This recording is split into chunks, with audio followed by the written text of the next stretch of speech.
Good morning everyone. कक्षा 8 में हम देखेंगे हिंदी में। आज हमारा चैप्टर बाकी है वो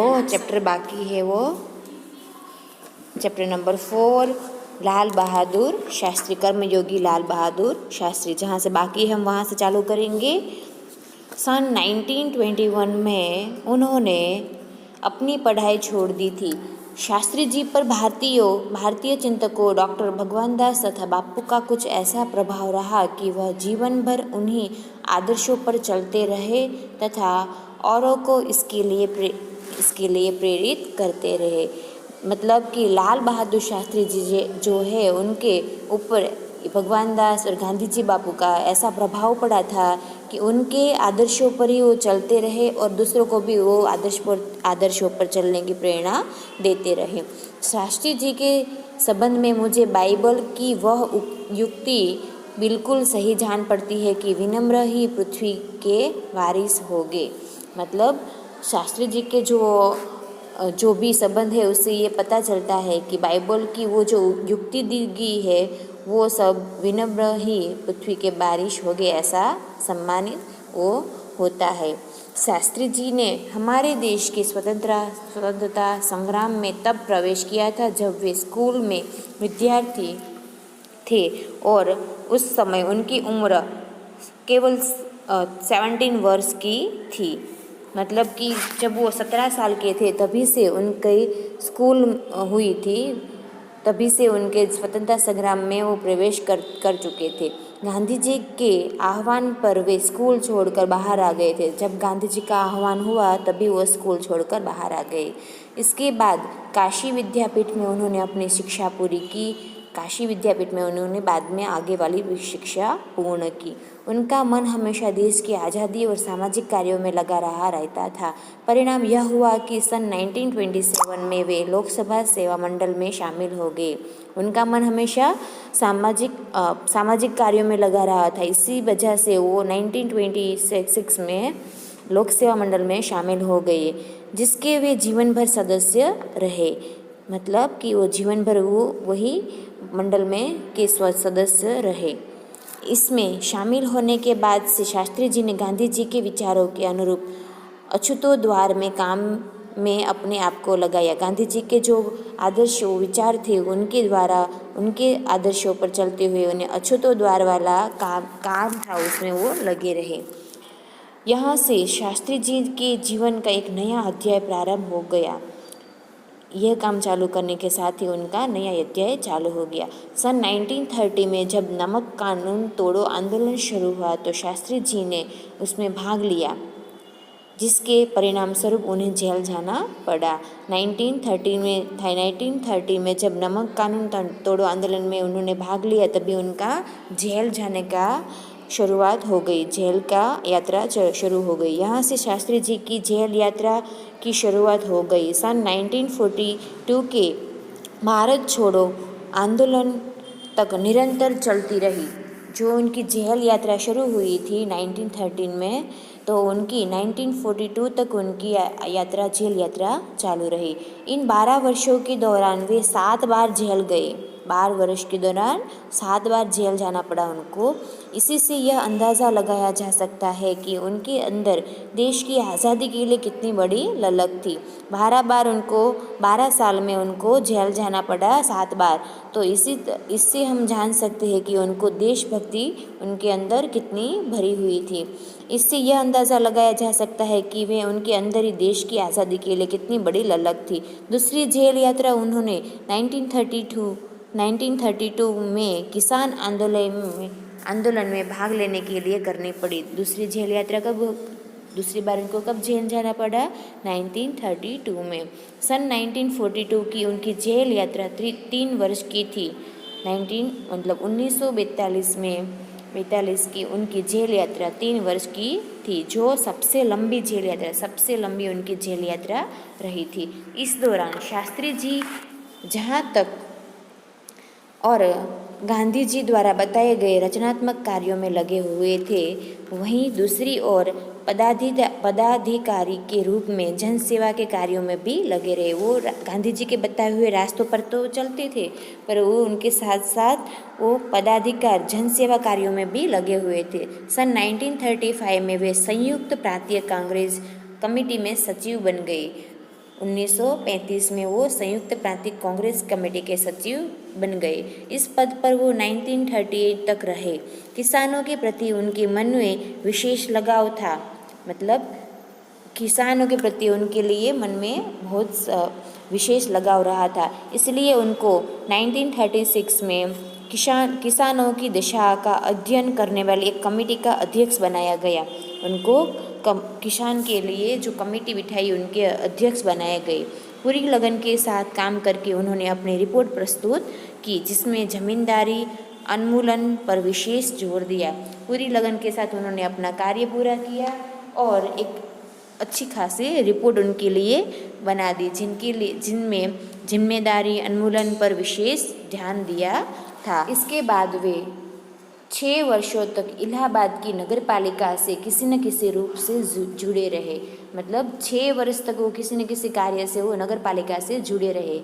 मैं समझता हूँ कि उस अनुभव ने भी शास्त्री जी के व्यक्तित्व और चिंतन को नागरिकों की समस्याओं से निकट परिचित कराया। मतलब जो नगर पालिका के साथ काम में जुड़े रहे, उनकी वजह से उनके व्यक्तित्व को नागरिकों की समस्या के निकट लाए। उनके पास ग्रामीण जीवन का अनुभव था। अब इसके साथ ही इलाहाबाद नगर पालिका ने जन सेवा का भी अनुभव जोड़ दिया। मतलब कि ग्रामीण लोगों का को जीवन जरूरत उनको पता था, पर अभी नगर पालिका की जो सेवा में कार्य में जुड़े रहे, उनकी वजह से उनको इसका अनुभव भी हो गया। लोकतंत्र की इस आधारभूत इकाई में कार्य करने के कारण वे देश की छोटी छोटी समस्याओं और अनेक उनके निराकरण की व्यवहारिक प्रक्रिया से अच्छी तरह परिचित हो गए। किसी भी काम का कोई भी कारण के देश की छोटी छोटी समस्याओं हो उसके वो व्यवहारिक प्रक्रिया से वो अच्छी तरह परिचित हो गए। वो कैसा कार्य कैसे करना है। कार्य के प्रति निष्ठा और मेहनत करने की अदम्य क्षमता के कारण सन 1937 में वे संयुक्त प्रांतीय व्यवस्थापिका सभा के लिए निर्वाचित हो गए। उनको कार्य के प्रति इतनी मेहनत देखकर वो 1937 में वो संयुक्त प्रांतीय व्यवस्थापिका सभा में निर्वाचित हो गए। सही मायने में यही से शास्त्री जी के संसदीय जीवन की शुरुआत हो गई। इसी समय से उनकी संसदीय जो कार्य है उनका शुरुआत हो गई, जिसका समापन देश के प्रधानमंत्री पद तक पहुंचने में हुआ, जिसका अंत वो प्रधानमंत्री पद तक पहुंचे तब तक हुआ।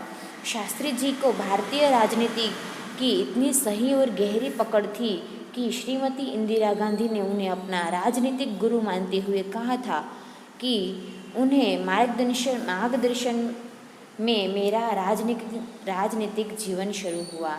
उनकी शास्त्री जी की राजनीतिक पकड़ इतनी गहरी थी कि श्रीमती इंदिरा गांधी ने भी उनका गुरु जैसा मान लिया। देश की आज़ादी के बाद उत्तर प्रदेश तथा केंद्र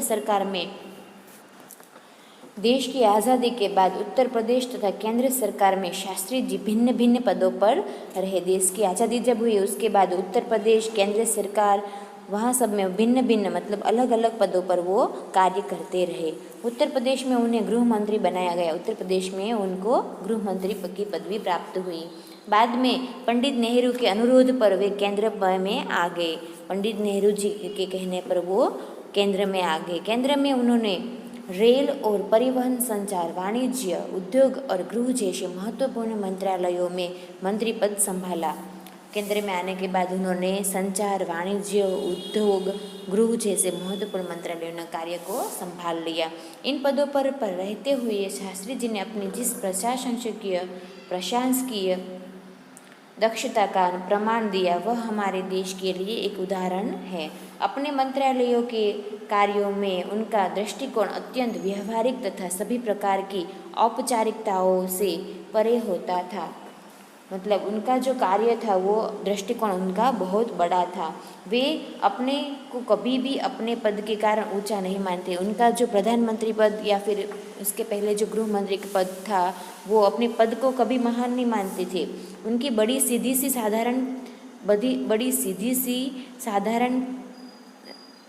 साधारण थी कि वे जनता के शासक नहीं बल्कि कि जनता के सेवक है। उनका मानना ये थे कि वो जनता के शासक, उनकी जनता के राजा नहीं है परंतु क्या है, वो जनता के सेवक है। ऐसी भावना से कार्य करने के कारण उन्हें अपना मंत्रालय में लोकप्रियता मिली। वो ऐसी भावना से कार्य करते थे इसलिए उनको उनकी मंत्रालय में भी लोकप्रियता मिली, साथ ही साथ सारे देश में भी लोकप्रियता मिली। उनकी यही भावना से काम करने के कारण लोकप्रियता देश में भी उनको मिली। इसी लोकप्रियता का परिणाम था कि पंडित नेहरू जी के निधन के बाद देश ने उन्हें प्रधानमंत्री के रूप में स्वीकार किया। जब पंडित नेहरू का निधन हुआ तब प्रधानमंत्री के रूप में उनको स्वीकारा गया। देश के इस महत्वपूर्ण पद पर रहते हुए केवल 19 महीने के छोटे से समय में उन्होंने जितनी सफलताएं और लोकप्रियता प्राप्त की वह एक उदाहरण था। वो जो प्रधानमंत्री का पद प्राप्त किया उसके बाद खाली 19 महीनों में उन्होंने छोटे से समय में बहुत सारी सफलताएं और लोकप्रियता प्राप्त की। शास्त्री जी के सामने अपना उद्देश्य बिल्कुल स्पष्ट था। उनका उद्देश्य एकदम स्पष्ट था। उसमें किसी भी प्रकार का धुंधलापन या भटकाव नहीं था। उनका उद्देश्य एकदम सीधा सा स्पष्ट था। किसी प्रकार का धुंधलापन या फिर दिखाई नहीं दे ऐसा कोई भी नहीं था। वे हमारे देश के अत्यंत महत्वपूर्ण पदों पर रहे और इन पदों पर रहते हुए स्वाभाविक रूप से वे अधिकार संपन्न भी थे। वो हमारे देश के महत्वपूर्ण पदों पर भी रहे और उनका स्वाभाविक रूप से वो अधिकार भी संपन्न थे, लेकिन उन्होंने हमेशा आत्मसंयम से काम लिया तथा अधिकारों से अधिक कर्तव्यों को तरजीह दी। मतलब उन्होंने पूरा जो भी कार्य किया वो आत्मसंयम से किया, संयम से किया और अपने अधिकारों